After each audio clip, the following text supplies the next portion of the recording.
PRX a little bit more than even getting blown out, to be honest, because that's kind of... To a roaring start. Yeah, so also we did have, you know, a little bit of a hint that this comp might be possible for PRX, but Zwendler has mentioned it in the past. I thought today if there was going to be a... Knights have made it the soul.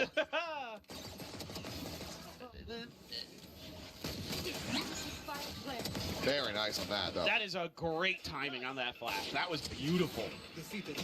But yeah, I mean, I guess the thing is for T1, you're effectively coming into this third round with a bye anyway. Better if you'd gotten the... I don't even know if I want to call it an anti-eco. Your eco versus their eco to go. Yeah. But you get the first bye round anyway. Oh my god, Izu. That is beautiful. And Munchkin had to do you dirty there, but... Good read here early on this double smoke push, kind of anticipating it. You know, PRX is going to want to take those moments. Then just able to keep clearing down. Nice work from DH. Great stuff with the... From trying to key in on Mix a little bit more here. The smoke was pretty good behind to keep T1 pinned by the switch. I don't know about that TP buzz, but you do you. Also, he had the stim onto the harbor when they were pushing back here, which helped as well, so... kind of the old meta, but the Cypher was definitely a optional variability in it. I just feel like I've already seen enough puzzling things. Bro, this Jason, I said don't stun you, stun me. I think I've already seen enough puzzling. Something on an op. He's fairly locked in. And a little surprised that Meteor goes for that reswing. Figured you could use a little bit of KO util there. Try to tee him up. But these B hits have got to go. You got to try something a little bit different, I think, as T1. Yep. Waiting out the ability of something there, and you know, the gate crash goes down and something has to hightail it out of there, and he's right on his heels. Oh, Munchkin just reading that position. Knew Jing had to be down there somewhere. There you go. That round shows you he definitely has some comfort. Like that setup to get that first kill. I was thinking to the back of my mind, well, that doesn't tell you a lot as PRX, because T1 has been having Izu go catwalk most rounds. So, and he's been doing it, you know, not always on his own, but doesn't really confirm anything. But oh, DH. Timeout. I assume PRX's timeout. You have the Hunter's Fury, you have the null command, you don't use either. You're trying to sneak Meteor in for free.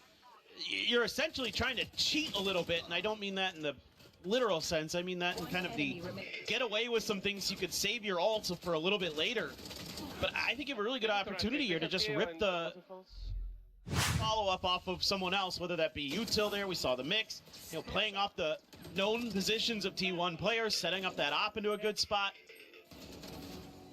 Great little position found there by Forsaken. Something, it's a nice op shot onto Izu. Munchkin, just not much he can do. I could see some value here. Honestly, in some ways, like, it's not...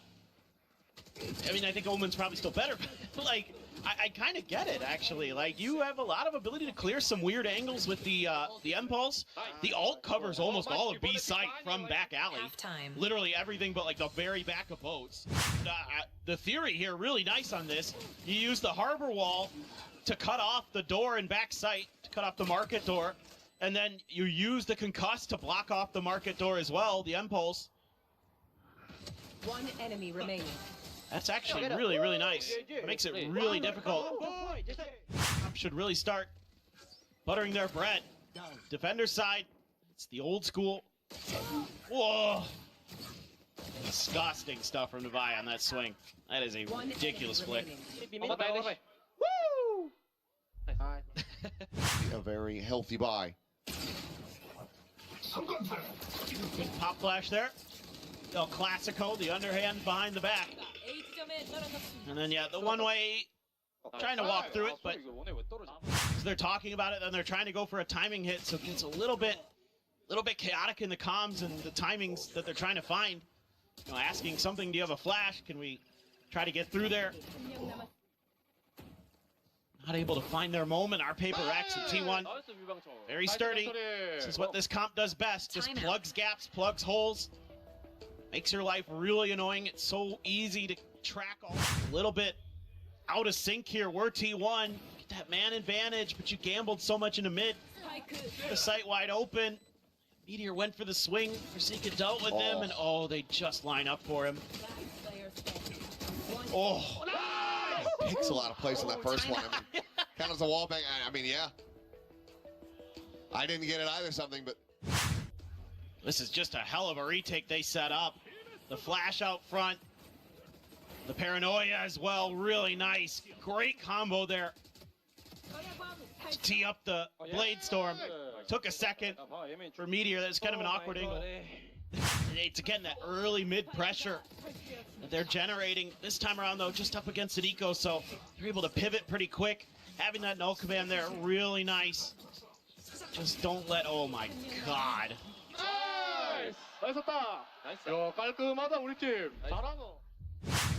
Maybe they'd like to have back, but this early trap, yeah, something just absolutely screwed. Great read from Buzz. Meteor holding the line at the door, able to get around the outside of that lockdown if it was necessary.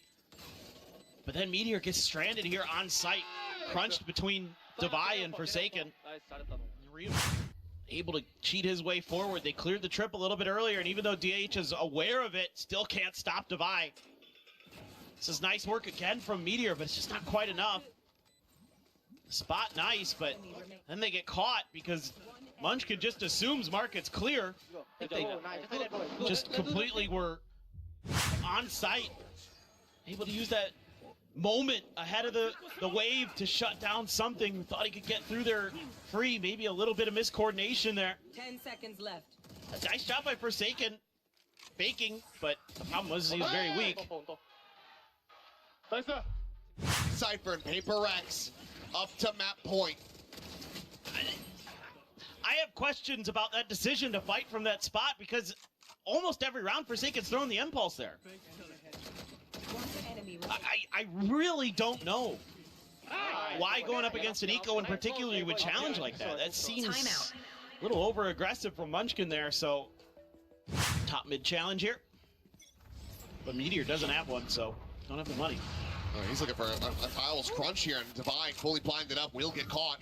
Meanwhile, quick push forward into A, double trips. Not really going to be intercepting the players on this approach. Just DH with some spray and pray. One of the trips going to be cleared out. Something, however, still going to be able to find value in Forsaken. Takes down VH. Envy down to a sliver of HP, just 10 remaining on him. Store's going to be broken, flash up and over the top. Munchkin smoked off for the moment. The drone will try to lead forward. All these players going to be spotted. Still need to try to clean them up at something. With that operator at main, able to put the KO down to the floor. Unreasonable from this position, but Meteor finding one, finding a third now overall in the round. Clean up on the impulse. He's all alone. Tailwinds in now! Last player standing. The tap of the fuse. And Ace to try to clutch it out. The flash fully connecting. Meteor has to tuck back, and something has him dead. Attackers win. 13-11. PRX come out on top of the scent. Like some of that kind of coordination between those two agents that we were seeing. Nor do I. What do the comps look like? Who is playing what?